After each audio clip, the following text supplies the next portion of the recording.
And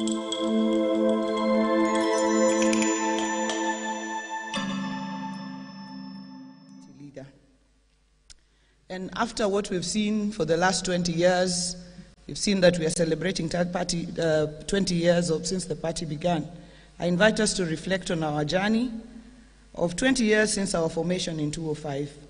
We are slightly older than the Constitution of Kenya 2010 that we helped to birth. In 2008, we shaped the National Accord and Reconciliation Act and the Grand Coalition government.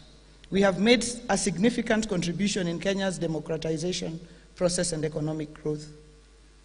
The question that we ponder today, and we have discussed at length, is how we as ODM maintain our identity and increase our strength going into 2027. We are the only party that has fully participated in 4 general elections uninterrupted after its formation in 2005. In 2007, 2013, 2017, and 2022, we have shaped the electoral jurisprudence in presidential elections. Our party has a clean bill of health. In July 2024, the Registrar of Political Parties declared ODM as the only party in the country that operates legally within the requirements of the law and the Constitution. The party that has fulfilled the legal requirements and obligations in the Political Parties Act. Our ODM books are up to date and in good order.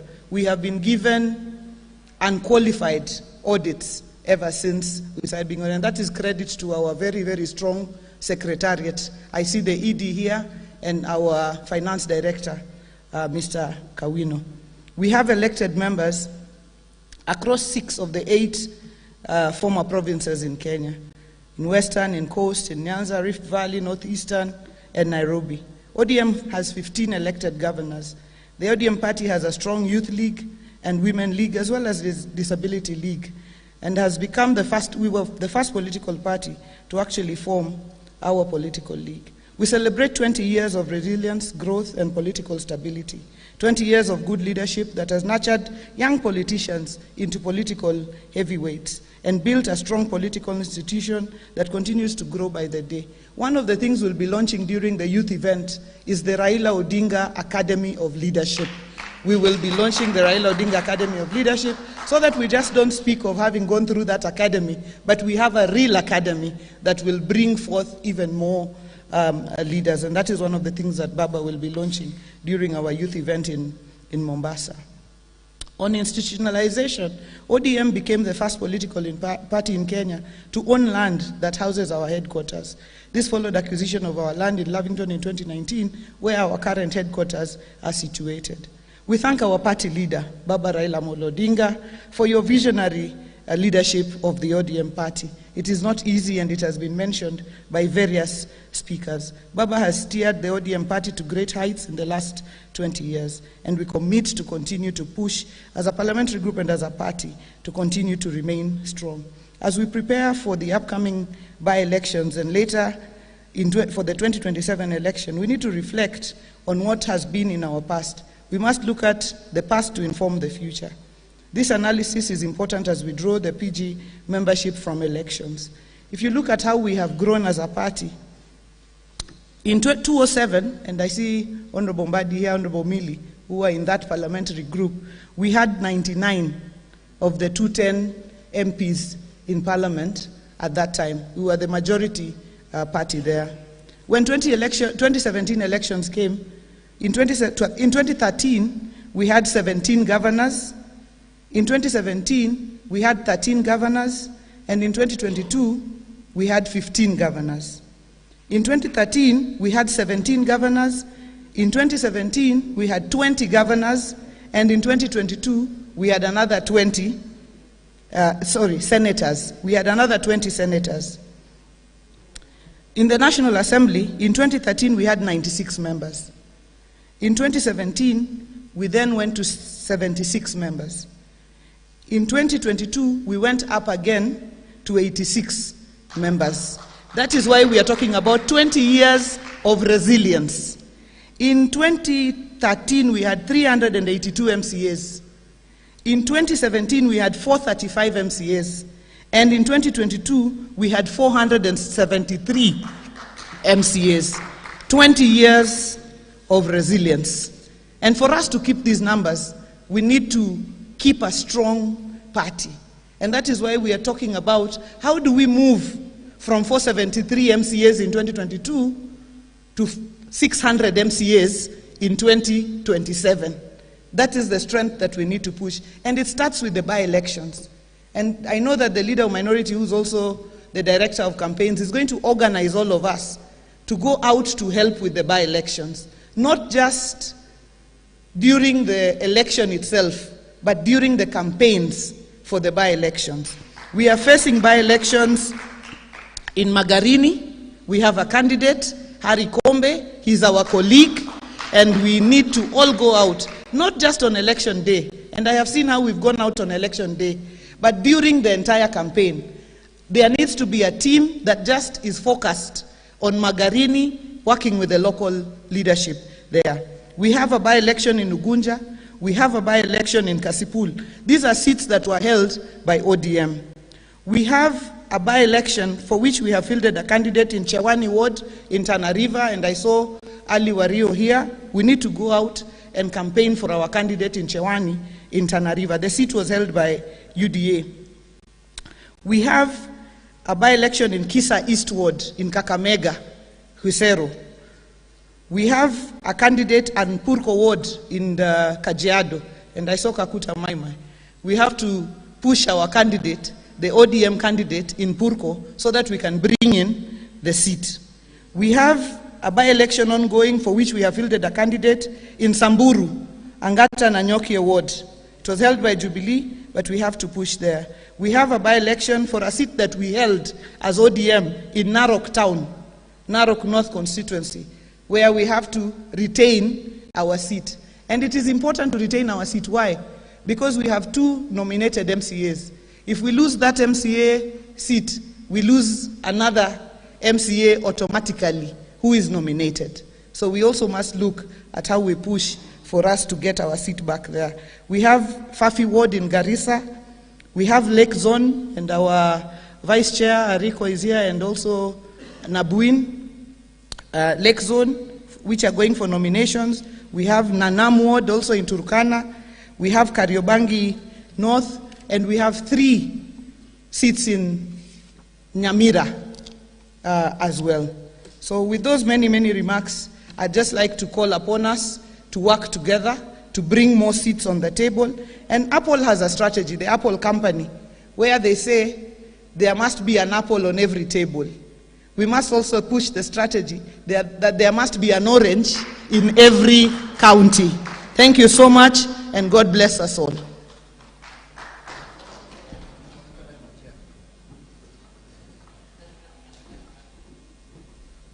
Party leader, under this framework of the broad-based, we have sent experts to the government, and one of the experts,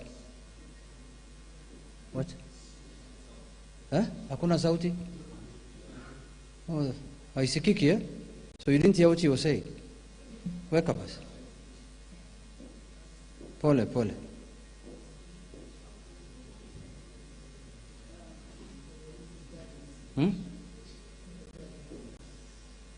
Wake up.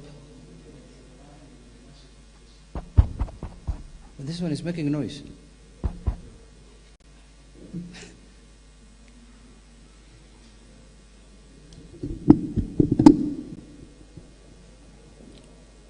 Hi.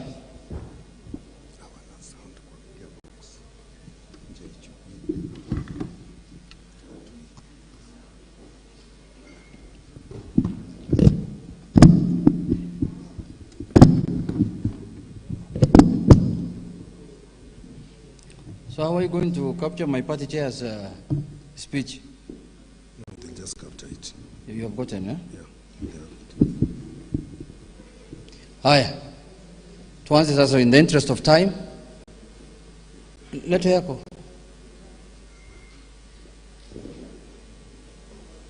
Thank you very much. That puts money in the pockets of Kenyans, Baba. That has been your vision all along, and that's why you've been fighting for the downtrodden. And when an opportunity arises for an expert to help now the country in shaping that, you sent our chairman, Honorable John Badi, and from the parliamentary perspective, he has done well. He has done very well. He has put a lot of efforts in turning around this economy, and we are proud of him as a party because we can see the resources that are within our party are immense, because you can see what Honorable Badi has done at the Treasury. All economic indicators are showing that the economy is doing well, and that is courtesy of our former chair, John Badi Ngongo, and we are proud of him because of that, and that's why we have invited him to this PG, so that he can share with us as a parliamentary group what is the situation, what is the status of the economy, what are the challenges, what are the gains we have made for the last 1 year since he became the Cabinet Secretary for National Treasury. We want to know from him, that's why we invited him, and as a party we follow keenly what our experts are doing in government, because we want to make sure that they add value to the society and to the country at large. So I want to take this opportunity now to invite the Cabinet Secretary in charge of economic, in charge of treasury and economic planning, the former chairman of ODM, who was a chairman of ODM for 10 good years, former member of parliament for Suba South for 15 years, and 1 month, 2 months, or is it 1 year? 2 years of nominated MP, Honorable John Badi Ngongo. Karibu. Then after that, we will have Baba's address.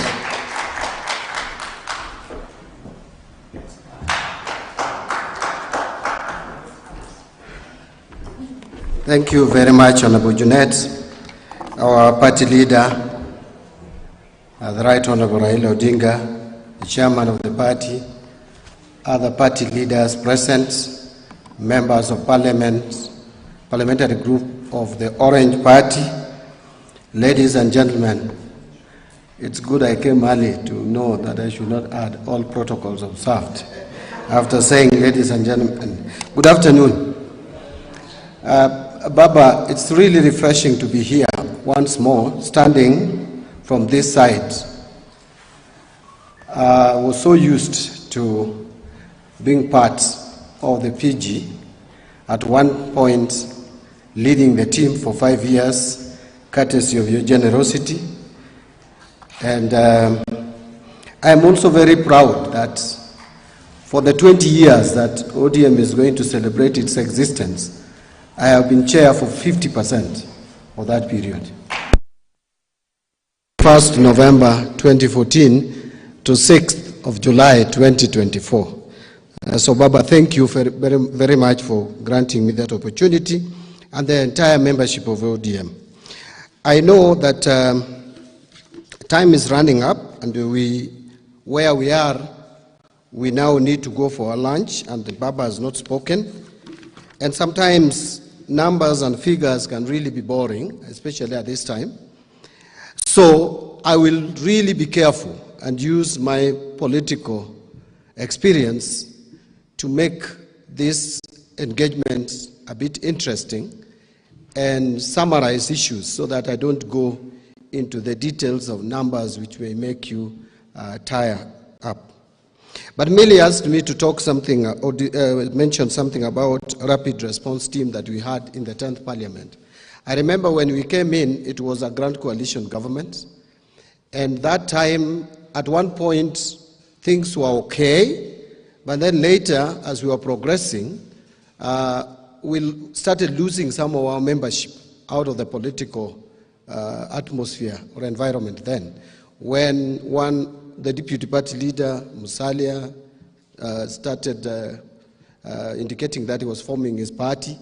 And then, of course, the other deputy party leader, William Ruto, also had started drifting away. And so we found ourselves in a very complicated situation, given that we were sharing that government where our the prime minister was actually our party leader. And so we quickly came together as young, vibrant members of parliament then, and we were a critical team, and we formed ourselves into a team that was monitoring what was happening in terms of legislation, in terms of proposals and policies that were coming, and we could interrogate, and we assigned ourselves. When it came to matters legal, we knew Mili, Babu Namwamba, and we also had even Olagwa Luoch in the team, were looking at matters legal. Matters economy was left for us, myself, and Martin Ogendo, the former MP for Rangwe. And so, but we also had backup of other MPs, and we could respond to issues instantly. So there was no time you could catch ODM unawares on the floor of the House. And that is what I would encourage, that even here, I know usually ODM has the human resource that is required. Actually, we pride ourselves of having that human capital that no other political party ever has. So just organize yourselves in a group. You don't have to be many, you just have to be a critical number which can come, which can interrogate issues that come to the floor of the House. That is what RRT was all about, and I think we were successful. Baba here was very proud of us, and I'm sure Kenyans were. So let me quickly run us through the economy, and I'm going to really be brief and summarize. The number one, if you look at this, the bar charts there, the figures you see around there, it's just showing you the world economy, how it is. The world economy has grown on average at about 3.5% from 2020, when we had the COVID. You can see it's hovering around that. In fact, in 2020, we had recession. For a long time, this is the first time that we had economic recession. And then you can see the major economies. You can see what has been happening in the advanced economies in terms of economic growth, 1.8, 1.8, 1.5, 1.6. This shows you that from 2023, there has been economic slowdown in the global economy. And you can see the USA, you can see Euro area, Japan, and we have picked out China among the emerging and developing economies. I still don't know why we are categorizing China as an emerging economy. Actually, I think it should move to advanced economy. India has been registering the highest economic growth. When you come to Africa, you can see the average growth is 3.644, then we project 4.4% and 4.3%. South Africa, which is the leading African economy in terms of size, you can see the economic growth. Nigeria, which is also up there as number 3 in terms of size, is 2.9, 3.4, 3.4, 3.2. Kenya has actually taken off, bypassed Ethiopia to number 6 this year, but you can see we grew at 5.7, 4.7 last year because of the challenges that we faced. We are projecting an economic growth of about 4.8 to 4.9% this year, and then next year we project to grow at 4.9 conservatively. And then this is just, again, emphasizing the same. I have put there, if you want this presentation, it can be provided to you. I've put there, if you see that cycle, it is showing the contribution to our GDP in terms of the sectors. Agriculture sector is still contributing 22.5%. I want you to move down and see manufacturing sector is at 7.3. At one point, it was contributing 12.6% of our GDP. We want it back there because no economy has ever advanced without manufacturing sector performing at over 10%. And so with this 7.3, we are not doing very, very well. This other side, we're just showing the economic growth for the first quarter of this year, how the economy, the various sectors have grown in the first quarter of 2025. And you can see the growth there. I think I can move fast, unless you want me to be slow a bit. Can I move to the next slide? Now, the graph that we have here is about inflation. Inflation is important because it is what reflects the cost of living. And you can see that inflation was at its peak around October 2022. And then February also 2023 at around 9.6%. But it has come down to now. There was a time it hit almost 2.7%. 2.7% was very close to the lowest that inflation should go, because if it goes below 2.5%, then obviously that economy cannot expand. So inflation, the lower inflation has merit and demerit. You have to be careful. But Kenya, we have chosen 2.5 to 5%. And you can see we are still within that range. So today, the latest data, August, 4.5% is the inflation rate. I have just given a table of what prices of essential commodities have been. I was avoiding 2022 because I didn't want to politicize my presentation. And look at November 2023, you can see the prices of essential commodities from sugar, maize meal, and maize flour, and maize potatoes. There's also electricity cost, which drives the economy, petrol. You can see they were higher in November 2023, but eased in 2024. Right now, they're again a bit elevated, but compared to 2024, August, we are still almost having the same pricing. Again, this is the interest rates. On the interest rates, I want to explain a little bit that the interest rates have eased. So let me start by the interbank rates, the CBR rates. This was highest in August 2024 at 13%. This has gone down to 9.5% in August 2025. What this has done is to help lower the interest rates that we pay on government paper. Today, I'll tell you the latest of Thursday last week, 91-day Treasury bill, which was trading at 16% in August last year, today is trading at 7.9%, below 50%, less than 50%. What that means is government is now borrowing cheaply in the domestic market compared to last year. And it is across 91-day, 182-day Treasury bill, and even 364-day Treasury bill. But even the long-term bonds, you can see the latest bond that we issued was at 12.9% compared to about 18% a year ago. And that has also worked in the interest rates charged by banks. The rates have declined. The average rates that banks now charge is at 15.2% in July 2025. If you compare that to November 2024, it was 17.2. So we have cut almost 2% percentage points.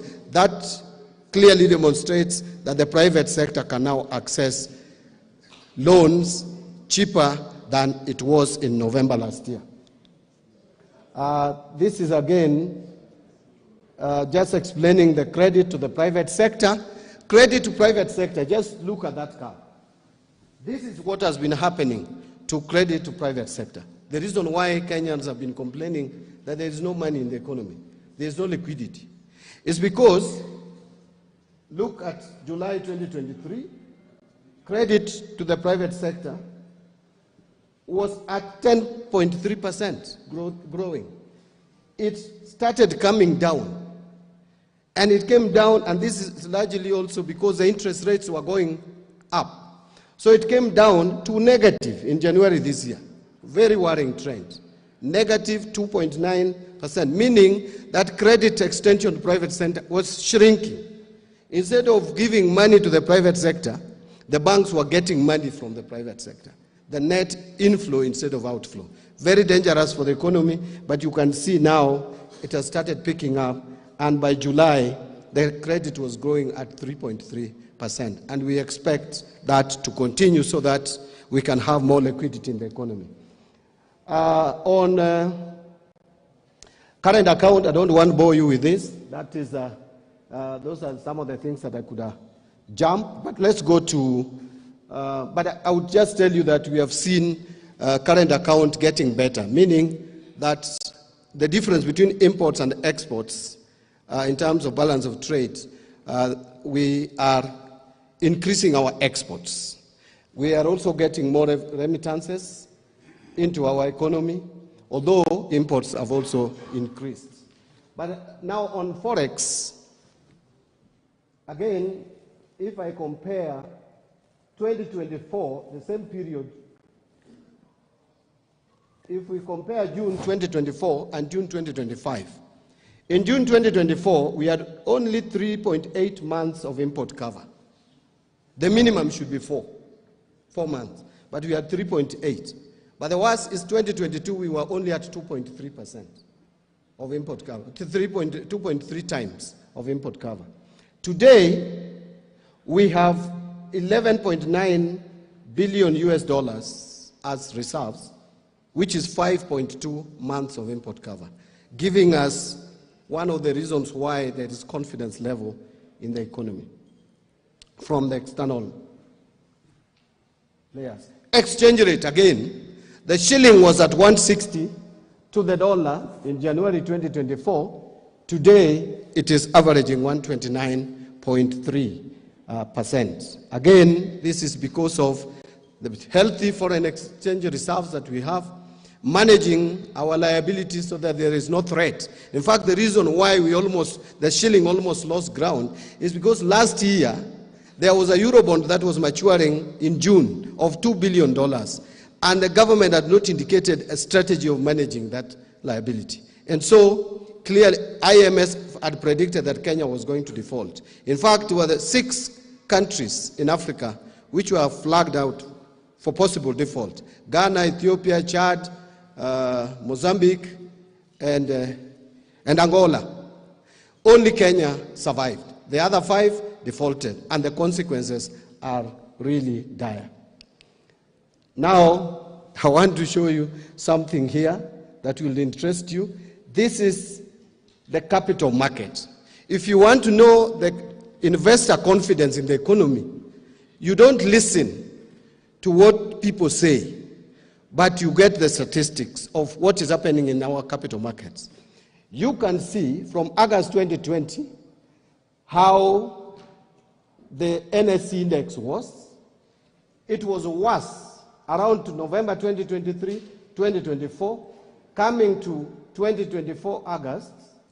Then it has picked up. From August, we are recording almost the best performance of our Nairobi Securities Exchange. What that means is that investors have more confidence in our economy now and investing in the economy.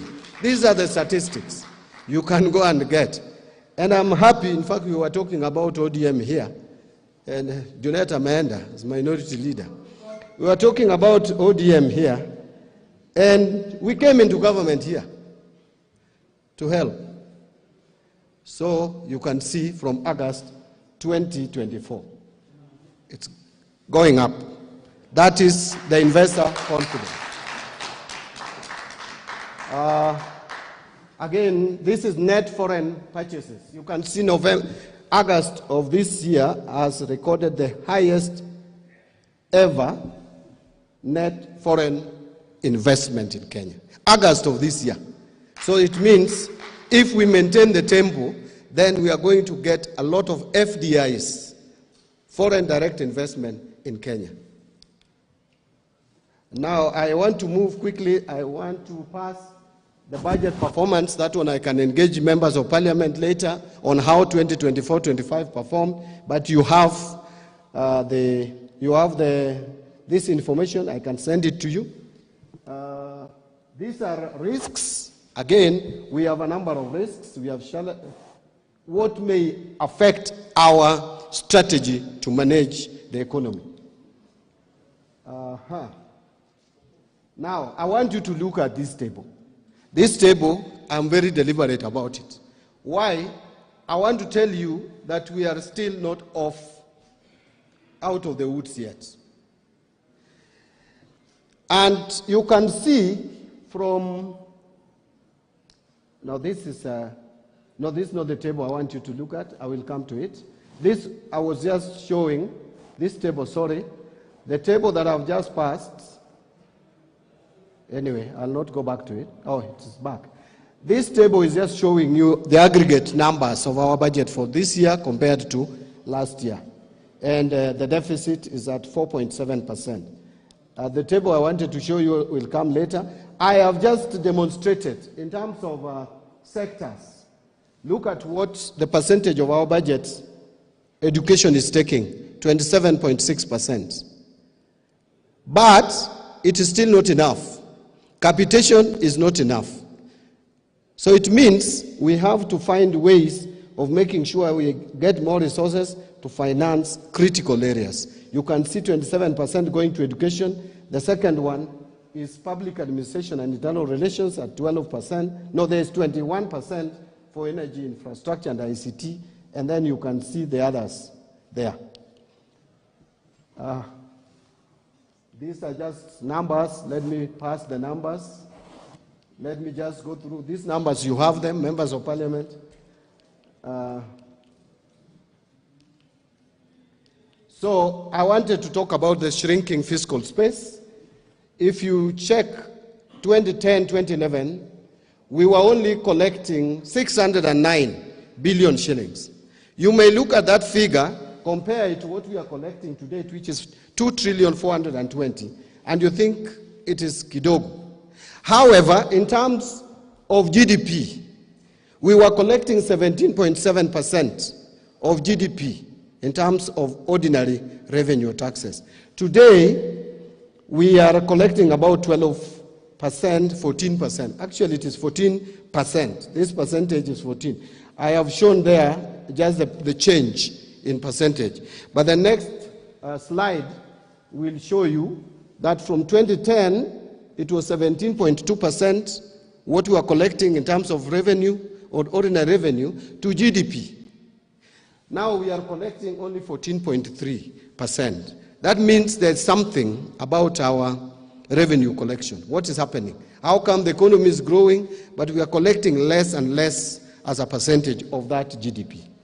I hope I'm communicating. I don't want to make it too technical. I want to make it as simple as possible. Now, this is the table that I'd earlier indicated thought we had reached. This is a table that you need to pay keen interest in. In 2013, 2014, maybe I can take one of this. In I hope this will still be captured by the mics. In 2013, 2014, look at consolidated fund services. That is interest payments and pensions. We were paying only 16.4% of ordinary revenue. As a percentage of ordinary revenue was going to consolidated fund services. Today, last financial year, it was at 50% of ordinary revenue. And this year we are going to spend 48.5%. That's the reality. But look at development budget, which is funded from our domestic taxes. 20.8% in 2013, it has come down to 9.2% today. Meaning now for us to develop as a country, we are largely depending on borrowing. We are not funding our budget, our development budget from our domestic revenue. And that is not healthy. Over-reliance on external financing for development of a country is dangerous. So we must do something to reverse this trend. You can see how it has been, the development budget going down, coming down to 8.8 last year. You can use the excuse of what happened last year, but the trend is not very different, even the previous year and this year. So we must reverse that trend. Something else, recurrent expenditure, no much change. You can see recurrent is not growing so much, although the county equitable share, that is going, the ordinary revenue that is going to counties is shrinking as a percentage.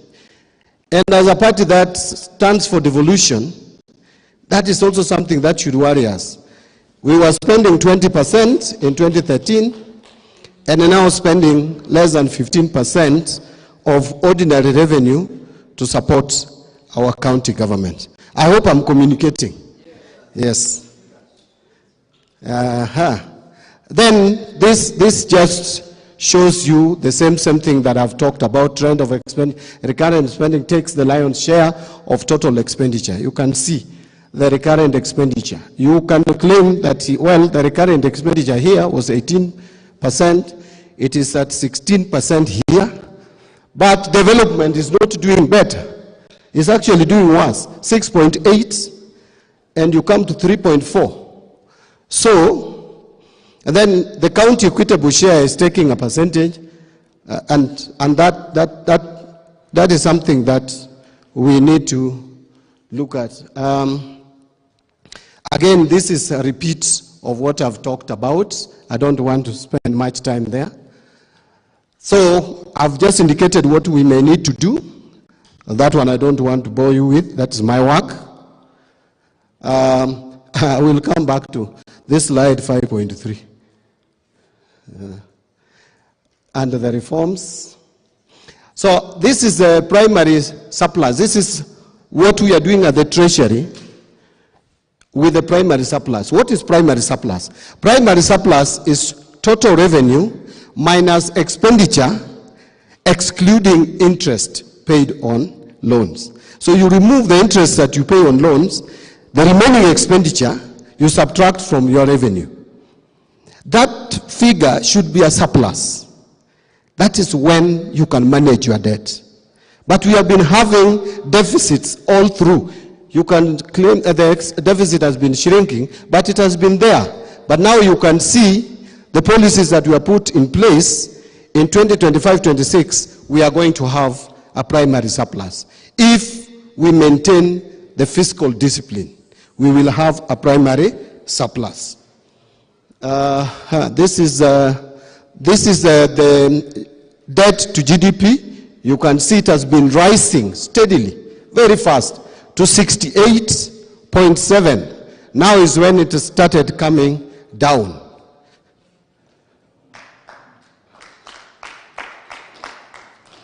I want to say something about this table, then I combine it with the next one. You can see this is debt maturity or redemption profile. Look at where we are. In fact, just allow me to quickly move there so that I can explain something.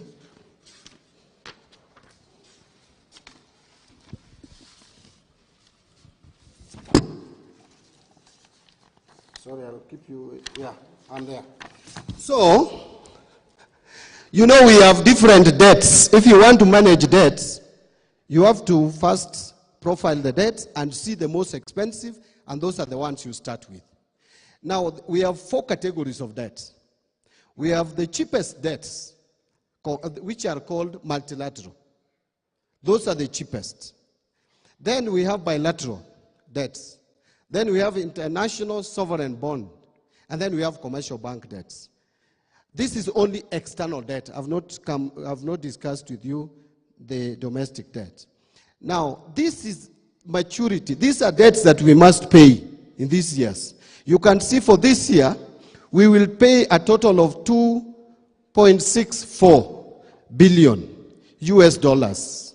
The following year, it is 22.24 billion, then 2.906, then 2.525, then 3.328, and like that. Now, this year, if I can put a ceiling here, 2030, 2031, and 2027, 28, there is something that happened here. The COVID. This is COVID period loans. We took loan here, especially from the multilaterals. And those loans were short-term loans, but they were soft loans with no interest, but they are now coming for maturity. They have to be paid. So this is what is happening here. Whoever will lead this country around this time must be aware of this challenge, including ODM. You must be aware of this challenge. Now, here, so multilaterals this year, this financial year, we are paying $609 million. Bilateral, we are paying 871. International sovereign bond, 107. Commercial bank, we are paying 1,000. 1.51 billion. In terms of shillings, this year, we are paying 343 billion. That is this figure here. But I am happy for two things, which we have done since I went into office. Number one, if you look at this international sovereign bond of 107, it would have been 300 if we did not manage that liability by spreading it out. So we reduced that. But we targeted commercial debts because they are the most expensive. And I will now maybe move to the next slide. This is just a repeat of that. This is the slide that I want to explain in debt. If you look at the commercial bank, you can see the figures are coming to 1,053,000,000 US dollars for this year. The biggest is Trade and Development Bank, TDB, 748. We had an option to refinance that loan, get money again from them and refinance. But we said no. Why? Because the interest rate on this loan is 11%.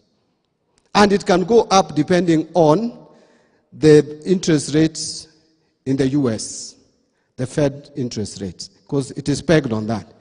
So we made a decision this month, and we have paid 600 million of this. We have already paid. We are only remaining with 148. And the moment we are done with this, you can see the payment. The moment we are done with this commercial loan, the moment we are done with it, we are reducing our pressure significantly. Number two, we have managed the liability here. You can see how much we are paying on you. This is the Eurobond, if you like. This one. You can see in 2028, 2027, 2028 May, we have to pay $1,000 of Eurobond. And then the following year, 500. So what we are doing right now is because the bond yields have come down in the market, and the Kenyan rating has gone up. The yield have come down from over 10% to 8.5. We have decided to liability manage this amount. We are liability managing it at least to 50%. It's still in the market. I don't want to talk about the figures. Lastly, bilateral. Look at the bilateral. Where do you see big figures? China. Out of the 871, China is 515. Redemption. The maturing debt, 515. The next one is US, 123. In fact, US, we are almost clearing with them. After paying their debt for this year, we are done. Now for China, the 515, we have managed to work on a program of conversion. We are working with them on conversion of that debt, and it's working very well. I want to leave it there. It's working very well and saving us close to 28 billion shillings per year. So, in summary, we have a strategy to manage public debt. Our relationship with the IMF, we are starting or getting into another program soon, which now we are going to negotiate, and the conditions we are going to discuss with them so that those conditions are not harmful to the general public, because again, it would be counterproductive. Moody's rating, Fitch rating, S&P, we have gone up in the rating, and that is because, simple, one, diaspora remittances have been healthy. 3, our exports have been going up. 2, number 3 is the liability management. And you saw in the S&P rating, they said very clearly that our successful liability management for early this year worked well for Kenya. And that has received a better rating. Now, in conclusion, allow me to just say a few things. As we do all this, for us to be able to manage our debt, public debt very well, there are a few options for financing budget. Option number one is raise taxes. That option is not now available for us. We can only improve efficiency of KRA, but we can't raise taxes. Number two, debt, borrow. That option is also not available. The third option is go for non-debt revenue. Non-debt revenue here, we are going for privatization. The good thing with privatization is that it does not take money away from private sector as taxes would do. Instead, it makes the private sector vibrant.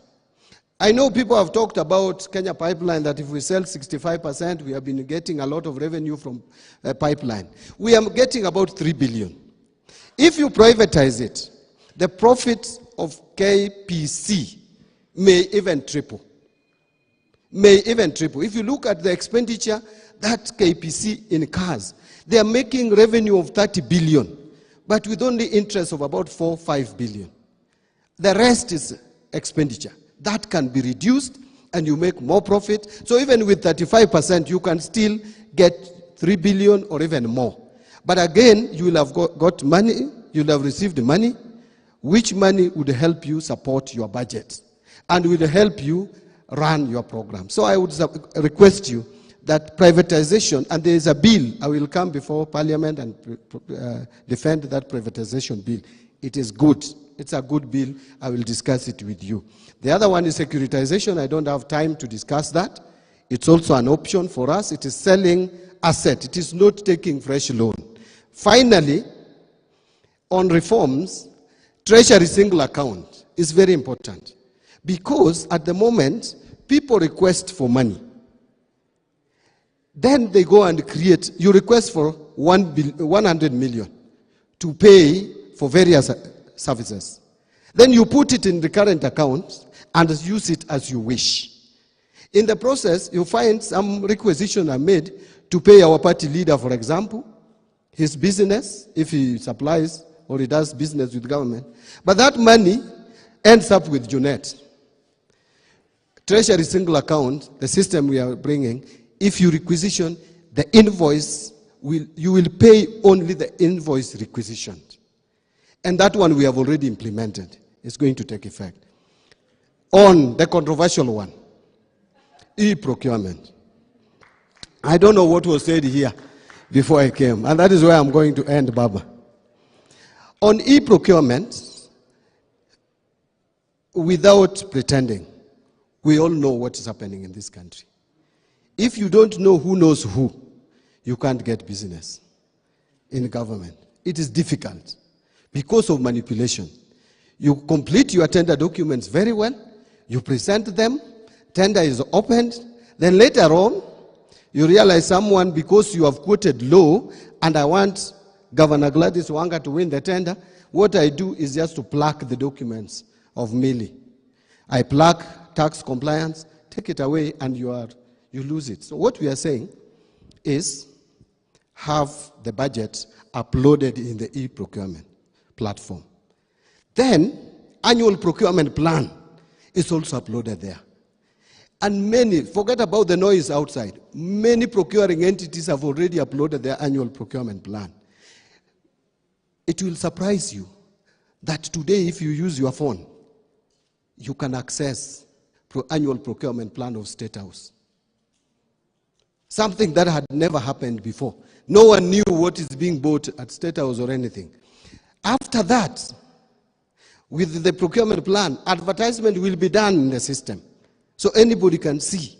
I've heard people saying, but people who are working in remote areas, what of presently? How are they knowing that there is an advertisement somewhere? Those challenges can be dealt with. But let us onboard this system. Then, once you supply documents online, everybody will see. Evaluation will also be done online, and they will be seen. And as I conclude, the most interesting part of this system is that even payment, ile maneno ya kusema, that you had already done business with government, lakini hujalipwa, will be reduced to minimum. Because no one will allow anything that was not in the annual procurement plan to be paid for. So payment is also going to be integrated with the procurement system. And then we have a working system. Every system will have challenges. So we will be dealing with those challenges as they come, including the challenges of NGCDF, which probably you want local people to get business. It is true. We have factored in that in the system. A percentage must go to locals. We have factored in persons living with a disability, women and children. If your budget does not have 30% reserved for that, it will not be accepted in the system. So all those have been taken care of.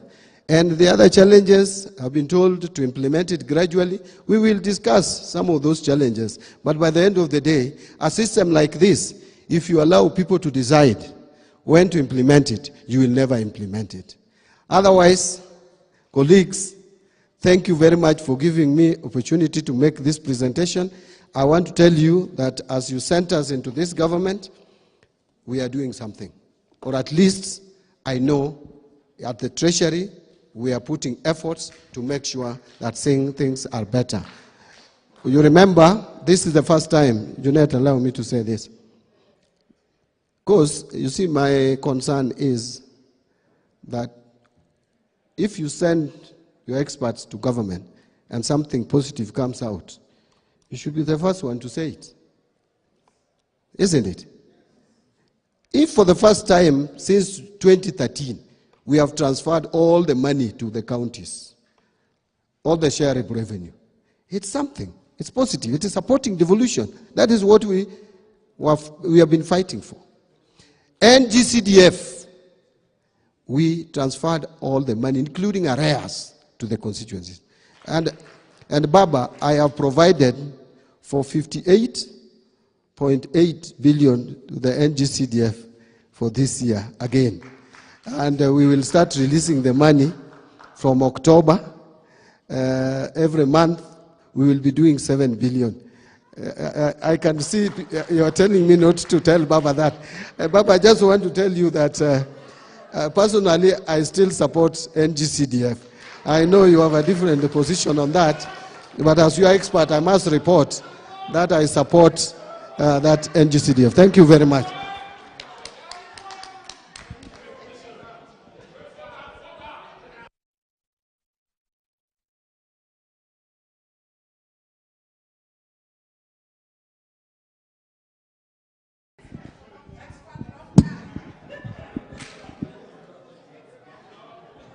Haya, ODM.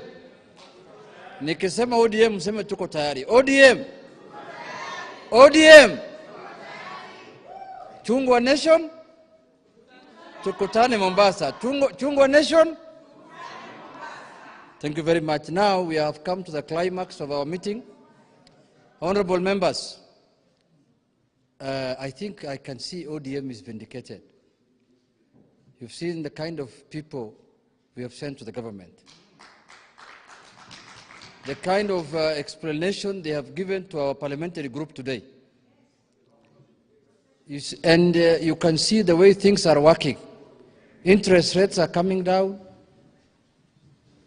Ratings have gone up in the international standards.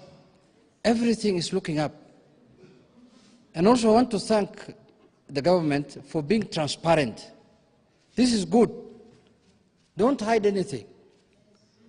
This is the best way to run a government. When the parliamentary group asks for information, please avail it this way. So when they understand, when they are taken through the numbers, and when they contextualize the issue, then they will support. But if things are hidden, they will not support. So I am very grateful that you've taken your time, CS, to come and explain to our PG, under the chairmanship of our party leader, all the issues pertaining to the economy of this country. So tell when you go back to your government, or the broad-based government, Tell them that we are happy, the way you have explained things here, and we will see. But the issue of e-procurement is a very good thing. The only thing members are asking, you come slowly because they are not sure who will be keeping the servers, where the servers will be kept, whether it's in Treasury or somewhere else. But anyway, it's a good thing, we will support you. And then the issue of privatization that you have raised, I will speak about it, and the issue of securitization, all that, you have explained it very well, and we are happy with it. Now, ladies and gentlemen, because all protocols are not allowed anymore, ladies and gentlemen, can we be upstanding to welcome our party leader, the Right Honorable Raila Amolo Odinga. Wapi makofi?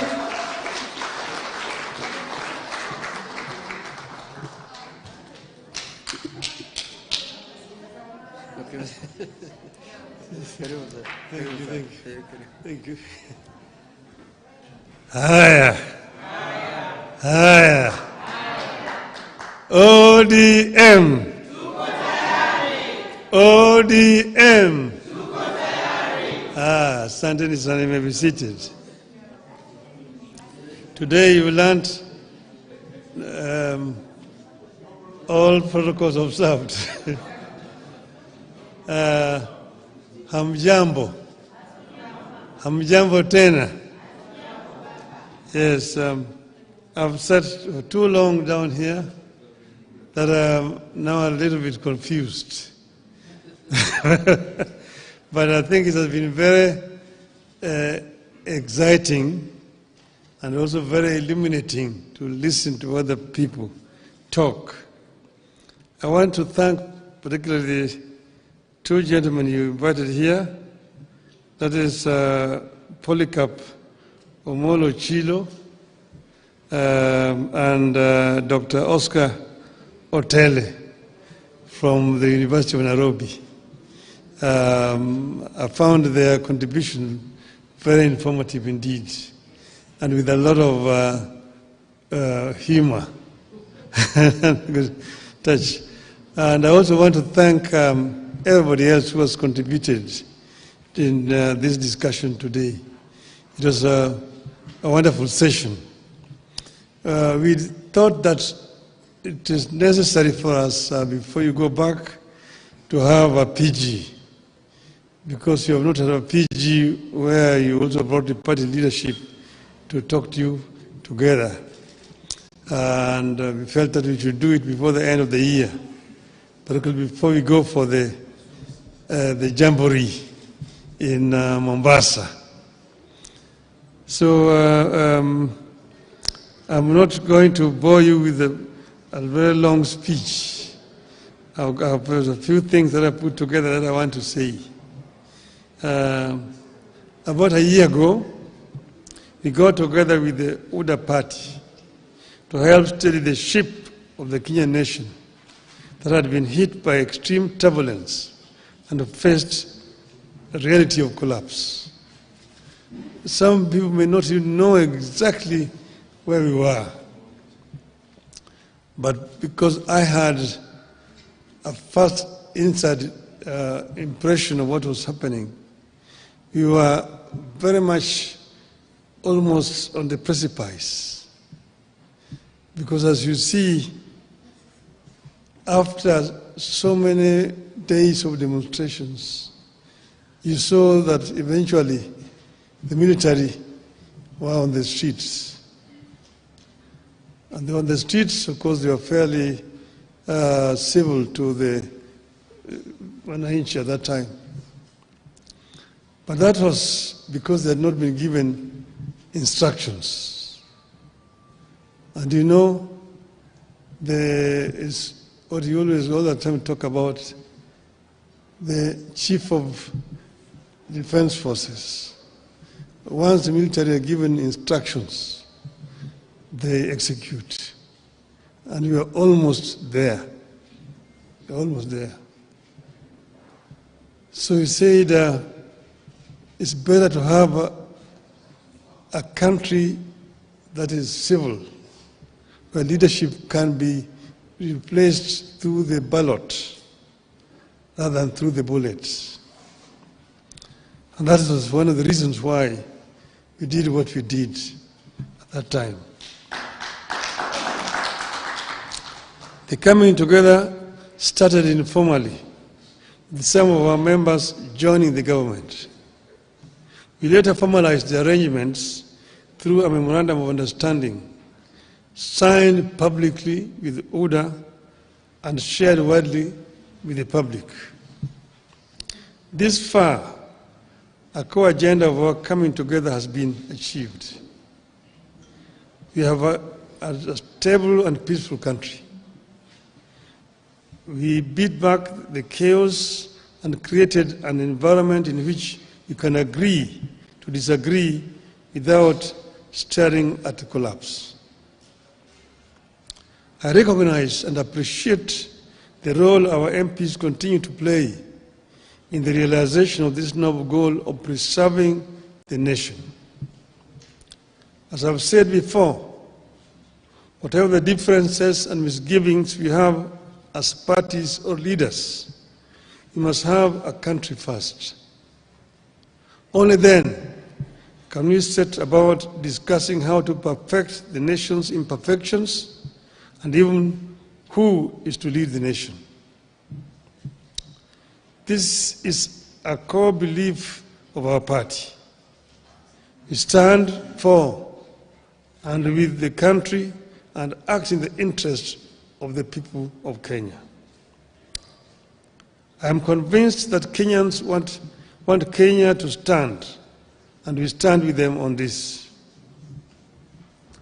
Ronald Reagan used to tell Americans, and I quote, "If we ever forget that we are one nation under God, then we will be a nation gone under," unquote.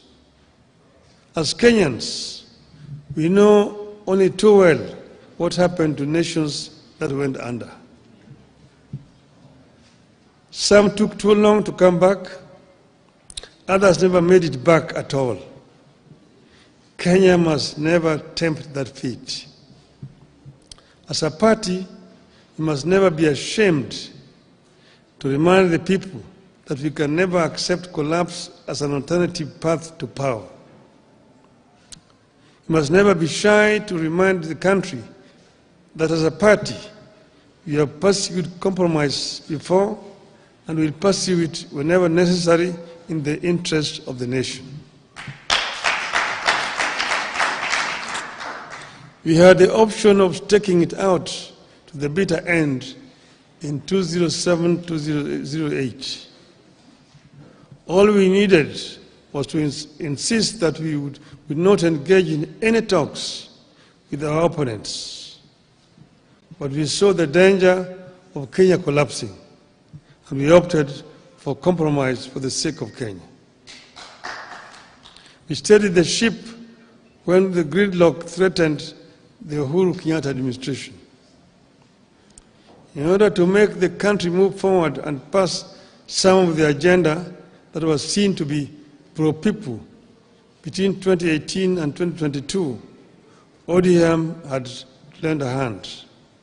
We asked for no titles or positions in return.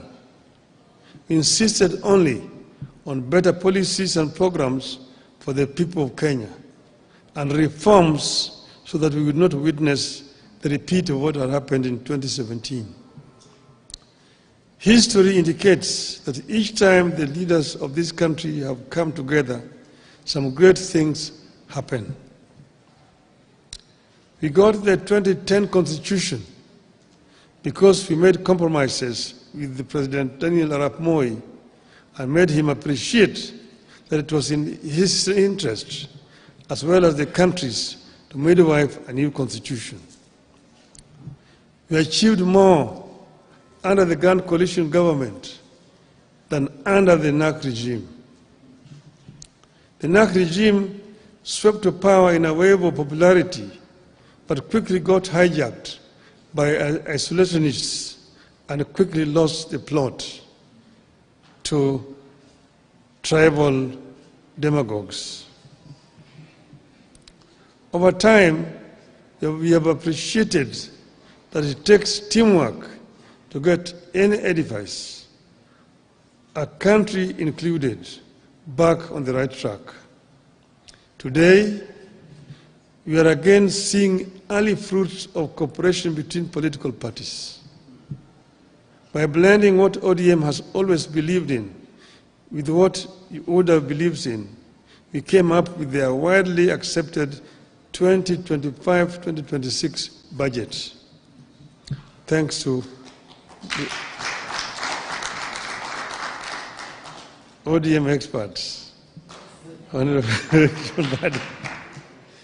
We have also come up with programs to implement agreements like the NADCO report and the MOU that lay ground for the realization of our broader national ambitions.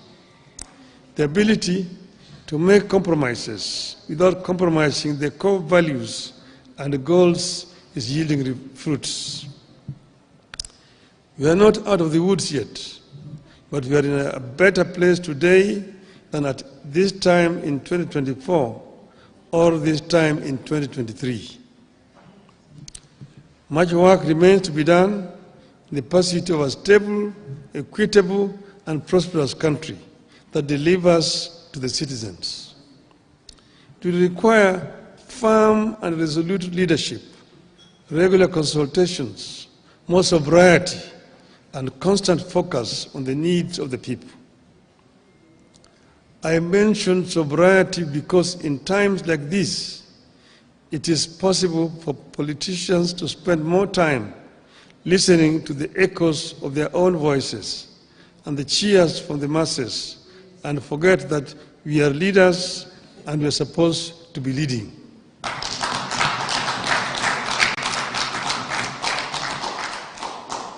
In times like these, it is possible to be lost in competing campaigns or populism and forget that leading means making decisions that may sometimes invite booing instead of cheers. I have been there. I've been cheered and have been booed. I was once set up against the people when I set about clearing the ground for the Thika superhighway and the bypasses around Nairobi. Today, everyone claims credit for Thika superhighway and the bypasses. My colleagues in Parliament once disowned me when, together with KANU, I championed the Constitution Review Commission that laid the groundwork for what became the 2010 Constitution and which everyone claims credit for today. So my appeal to you as we embark on some of the legislative agenda coming up is that you should never feel powerless or feel like giving up because populists around you are seeking popularity at the expense of leadership. When they call you Baba and someone sets the homestead on fire, does Baba join the burning of the homestead just because it looks like exciting, or does Baba help to put out the fire?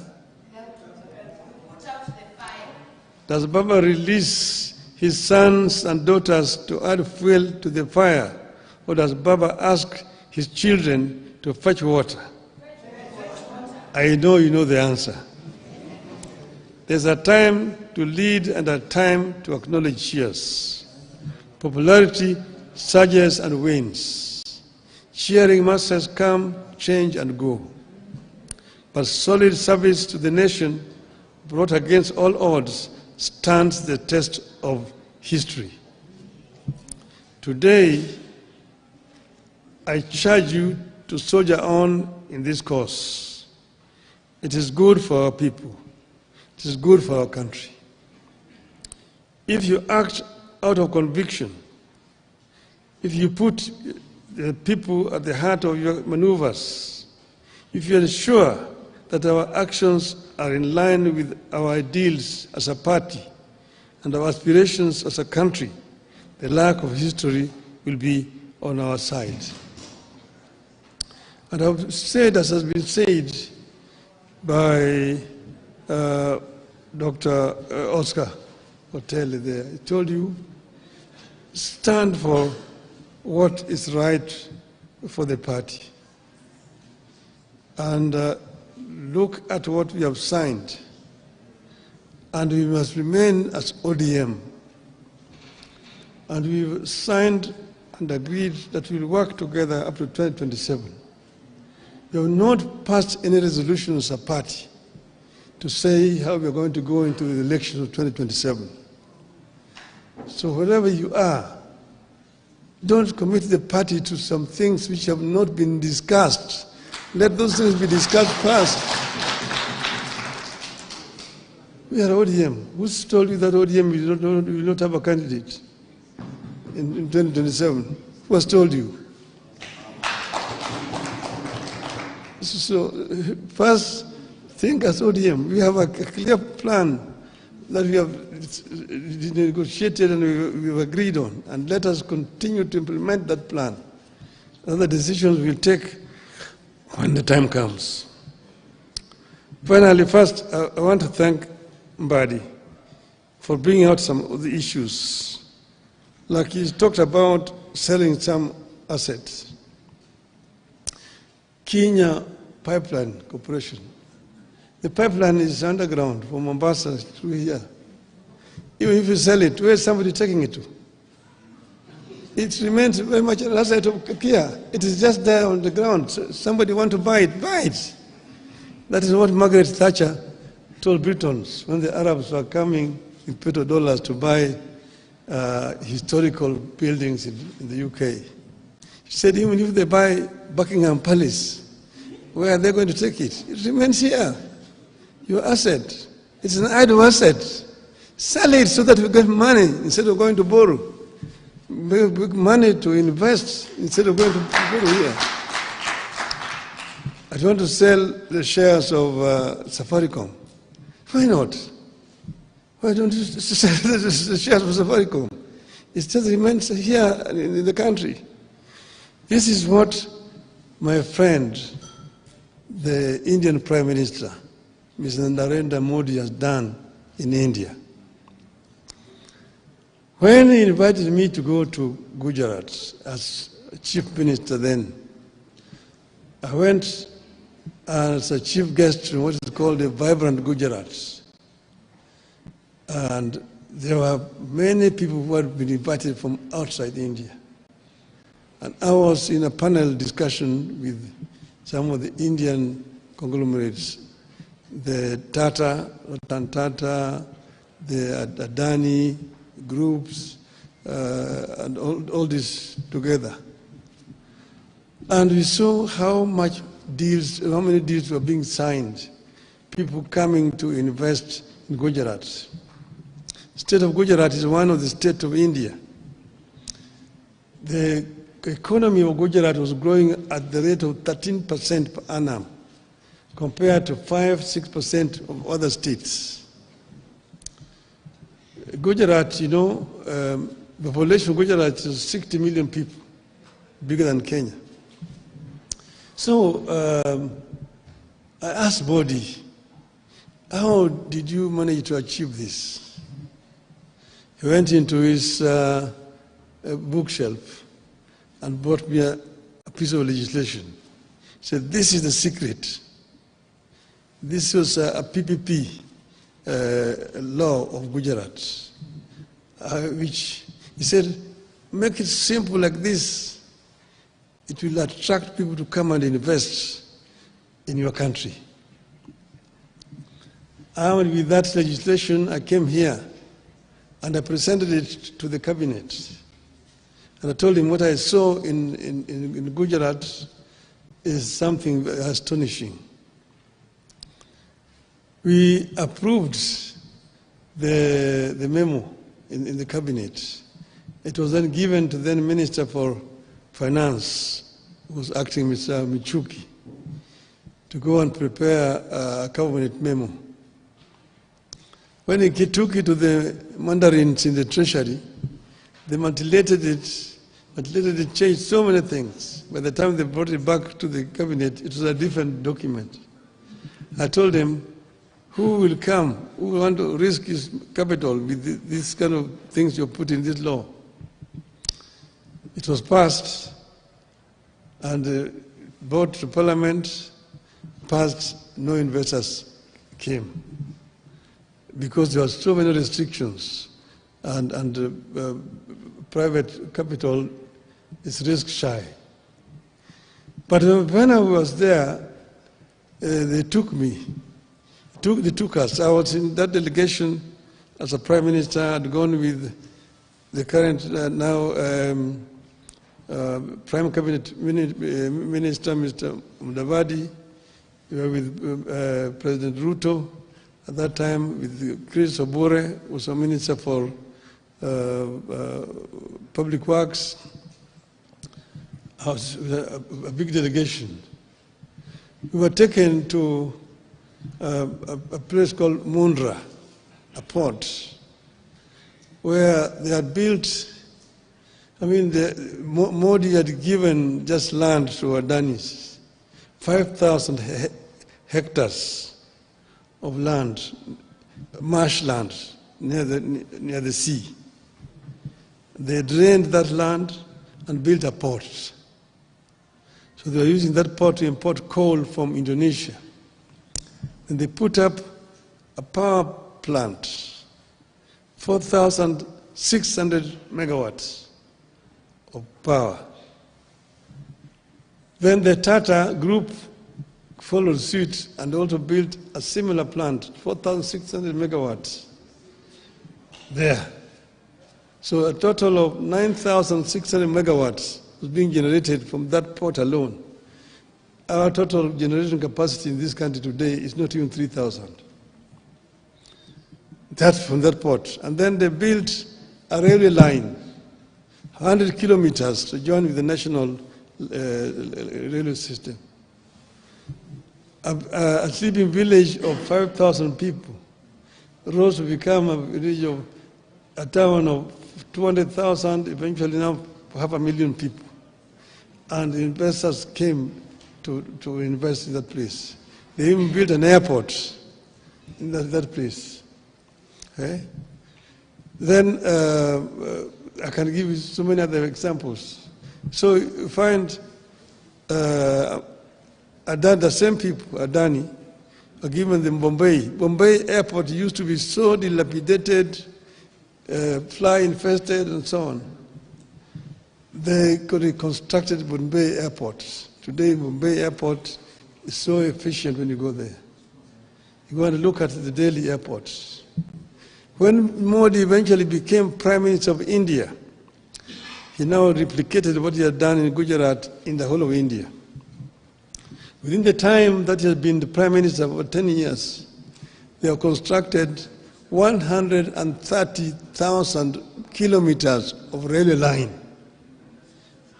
through PPP. They have, in almost every state in India has got 2 international airports in India. All this being done through PPPs.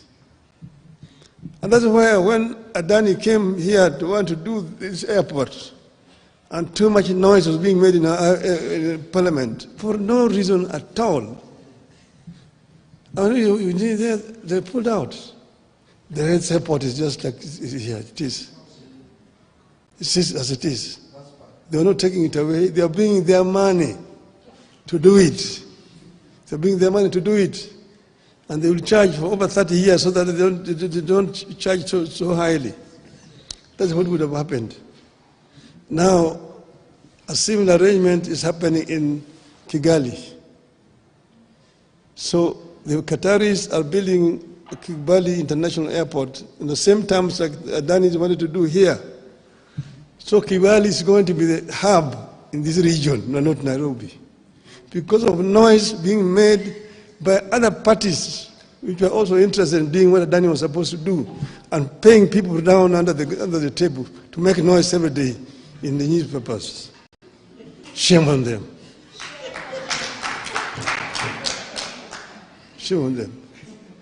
We need to wake up as a country, because if we don't wake up, we're going to continue to sleep. There are many opportunities that are available for us as a country. We as ODM must remain ODM and remain focused because the country needs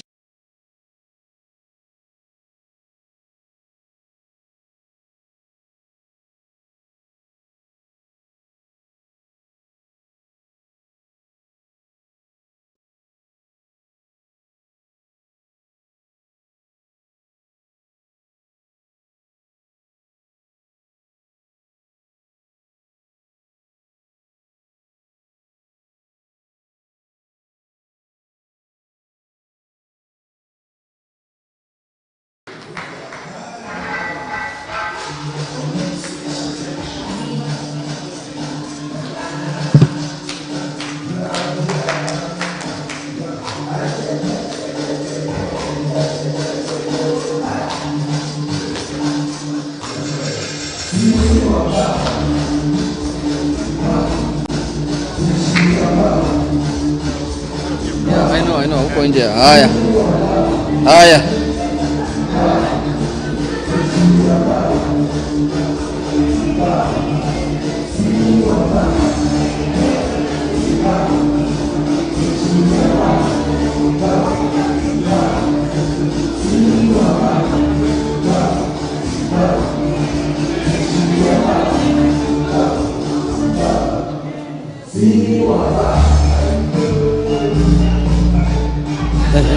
halkan fadhi Ogor kasi wax beesha. wax kale oo fadhi mar Haya. ninka oo Kiso kan Allah denu kad.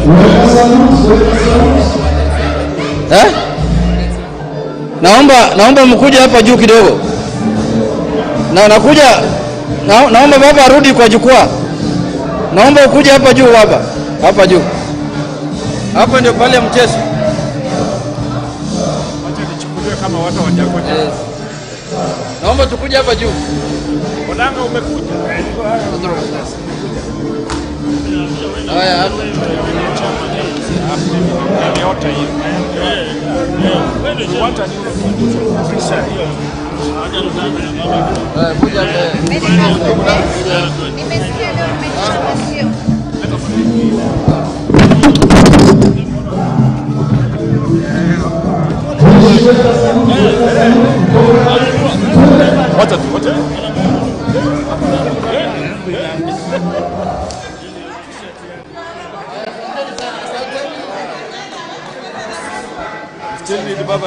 Weka moja tu. One more. One more.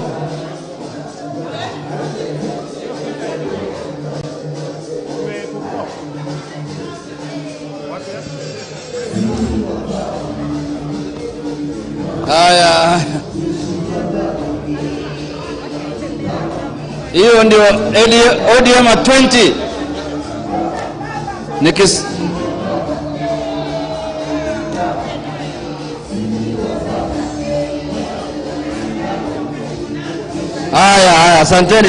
Asanteni sana.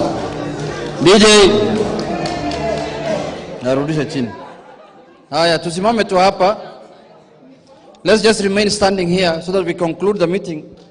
Baba, we want to take first this opportunity to thank you for gracing our parliamentary group meeting today. And we wanted to do a resolution.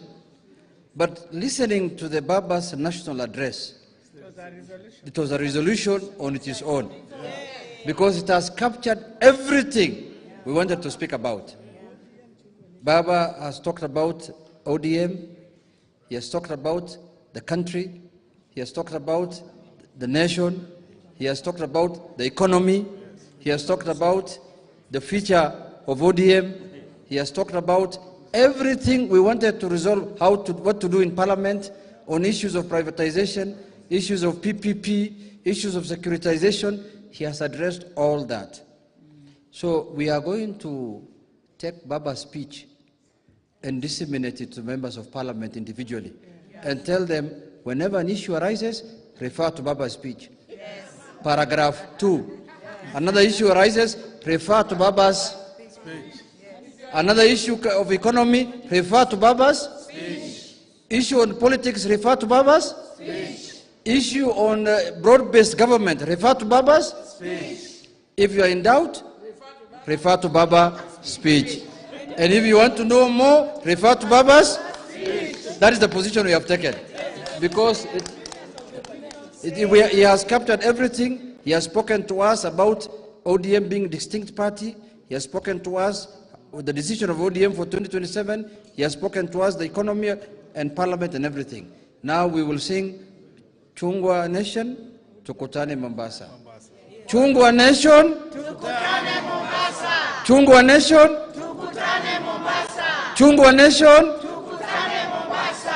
Asanteni sana. We are going to have a photo session with the MPs here, then lunch, then we are done. Thank you also the media for giving us the coverage. Asanteni sana. Mungu awabariki. Good leadership. Good leadership.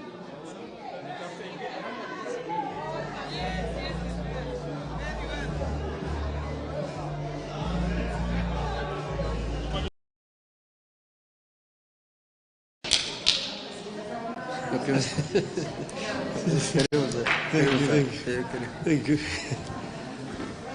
Haya. Haya. ODM. ODM. Asanteni sana, you may be seated. Today you learned all protocols observed. Hamjambo. Hamjambo tena. Yes, I've sat too long down here that I'm now a little bit confused. But I think it has been very exciting and also very illuminating to listen to other people talk. I want to thank particularly two gentlemen you invited here. That is Polycarp Omolo Chilo and Dr. Oscar Otele from the University of Nairobi. I found their contribution very informative indeed, and with a lot of humor and touch. And I also want to thank everybody else who has contributed in this discussion today. It was a wonderful session. We thought that it is necessary for us, before you go back, to have a PG, because you have not had a PG where you also brought the party leadership to talk to you together. And we felt that we should do it before the end of the year, particularly before we go for the jamboree in Mombasa. So I'm not going to bore you with a very long speech. There's a few things that I put together that I want to say. About a year ago, we got together with the UDA party to help steady the ship of the Kenyan nation that had been hit by extreme turbulence and faced a reality of collapse. Some people may not even know exactly where we were, but because I had a first inside impression of what was happening, we were very much almost on the precipice. Because as you see, after so many days of demonstrations, you saw that eventually the military were on the streets. And they were on the streets, of course, they were fairly civil to the Wananchi at that time. But that was because they had not been given instructions. And you know, there is what you always all the time talk about, the chief of defense forces.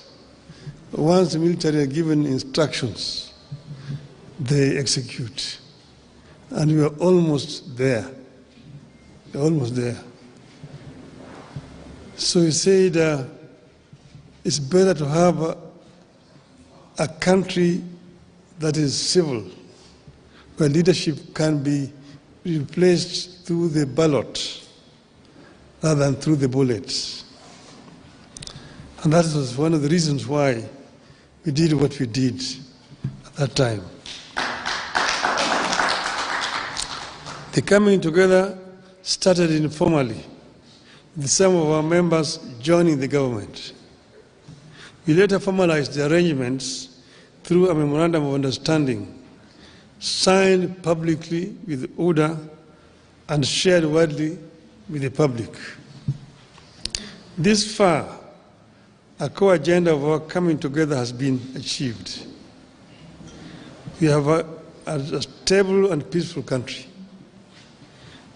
We beat back the chaos and created an environment in which we can agree to disagree without staring at collapse. I recognize and appreciate the role our MPs continue to play in the realization of this noble goal of preserving the nation. As I've said before, whatever the differences and misgivings we have as parties or leaders, we must have a country first. Only then can we set about discussing how to perfect the nation's imperfections and even who is to lead the nation. This is a core belief of our party. We stand for and with the country and act in the interest of the people of Kenya. I am convinced that Kenyans want Kenya to stand, and we stand with them on this. Ronald Reagan used to tell Americans, and I quote, "If we ever forget that we are one nation under God, then we will be a nation gone under," unquote. As Kenyans, we know only too well what happened to nations that went under. Some took too long to come back, others never made it back at all. Kenya must never tempt that fate. As a party, we must never be ashamed to remind the people that we can never accept collapse as an alternative path to power. We must never be shy to remind the country that as a party, we have pursued compromise before and will pursue it whenever necessary in the interest of the nation.